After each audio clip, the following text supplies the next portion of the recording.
কোন নারী যদি 3টি অবস্থায় মারা যায়, তার কবর হবে ভয়ঙ্কর, তার হাসর হবে ভয়ঙ্কর, তার আযাব হবে ভয়ঙ্কর। এটা আমার শেষ কথা বলছি, একদম মনোযোগ দিয়ে শুনুন। আমি হাদিস থেকে বলছি, আমার বন্ধুকে বলবো খুব মনোযোগ দিয়ে শুনতে হবে এই কথাগুলো। 1 নাম্বার, যদি কোন নারী এমন অবস্থায় মারা যায় যখন তার স্বামী তার উপরে নারাজ, আল্লাহর জাহান্নাম তার জন্য নির্ধারিত হয়ে যাবে।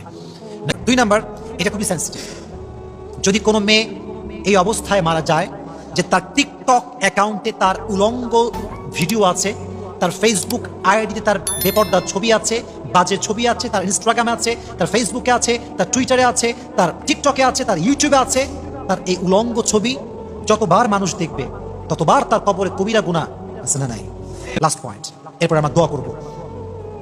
যদি কোনো মেয়ে এই অবস্থায় মারা যায় যে তার অনেক জায়গায় অ্যাফেয়ার ছিল, অনেক যুবকের সঙ্গে হারাম রিলেশন ছিল, she will enter in the hellfire after the death.